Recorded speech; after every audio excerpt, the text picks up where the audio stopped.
Fire load എന്ന് പറഞ്ഞാൽ basically സംഭവം വളരെ സിമ്പിളാണ്. അതായത് നമുക്ക് ഒരു റൂമിൽ കത്തിപ്പിടിക്കാൻ സാധ്യതയുള്ള കുറേ മെറ്റീരിയൽസ് കാണുമല്ലോ. ഈ മെറ്റീരിയൽസിൻ്റെ എല്ലാത്തിൻ്റെയും കിലോഗ്രാം തൂക്കത്തിനെടുക്കുക. എന്നിട്ട് ഓരോ മെറ്റീരിയലിൻ്റെയും കാലോറിഫിക് വാല്യൂ എടുക്കുക.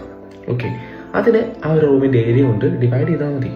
കാലോറിഫിക് വാല്യൂ എന്ന് വെച്ച് കഴിഞ്ഞാൽ ഇപ്പോൾ നമുക്ക് പല മെറ്റീരിയലും കത്തുന്നതിന് പല റേഞ്ച് ആയിരിക്കും, ചൂടിൻ്റെ റേഞ്ച് ആയിരിക്കും. പെട്രോൾ കത്തുമ്പോഴുള്ള തീയുടെ ചൂടായിരിക്കത്തില്ല ഡീസൽ കത്തുമ്പോൾ, ലൈക്ക് ദാറ്റ്. പേപ്പറിൻ്റെതായിരിക്കത്തില്ല പ്ലാസ്റ്റിക് കത്തുമ്പോൾ. സോ ഓരോ മെറ്റീരിയലിൻ്റെയും കാലോറിഫിക് റേഞ്ച് അറിഞ്ഞു വെച്ചിരിക്കുക. ഓക്കെ, അപ്പോൾ ആ ഒരു രീതിയിലാണ് നമ്മൾ എന്ത് ചെയ്യുന്നത്, ഫയർ ലോഡിനെ കാൽക്കുലേറ്റ് ചെയ്യുന്നത്. ഈ ഫയർ ലോഡിൻ്റെ അടിസ്ഥാനത്തിൽ നമ്മൾ ഹസാർഡ്സിനെ ക്ലാസിഫൈ ചെയ്യും. ഇപ്പോൾ ഫയർ ലോഡ് കൂടുതലാണെന്നുണ്ടെങ്കിൽ ഹൈ ഹസാർഡ് എന്ന് പറയും, മീഡിയം ആണെന്നുണ്ടെങ്കിൽ മോഡറേറ്റ് ഹസാർഡ് എന്ന് പറയും, ഇനി ഫയർ ലോഡ് കുറവാണെന്നുണ്ടെങ്കിൽ ലോ ഹസാർഡ് എന്ന് പറയും. ഓക്കെ, ഈ ഫയർ ലോഡ് കാൽക്കുലേറ്റ് ചെയ്യുന്നതിന് വേറൊരു ഉദ്ദേശം കൊണ്ടുണ്ട്. ഒന്ന്, നമുക്ക് റിസ്കിനെ അസസ് ചെയ്യാം. രണ്ടാമത്തത്, എന്തുമാത്രം ഫയർ ഫൈറ്റിംഗ് എക്യുപ്മെൻറ്റ്സ് നമ്മളവിടെ പ്ലേസ് ചെയ്യണമെന്നുള്ളതിൻ്റെ ഒരു കണക്ക് കൂടെ നമുക്കൊരു റഫ് സ്കെച്ച് കിട്ടും. സോ ഇതാണ് ബേസിക്കലി ഫയർ ലോഡ്.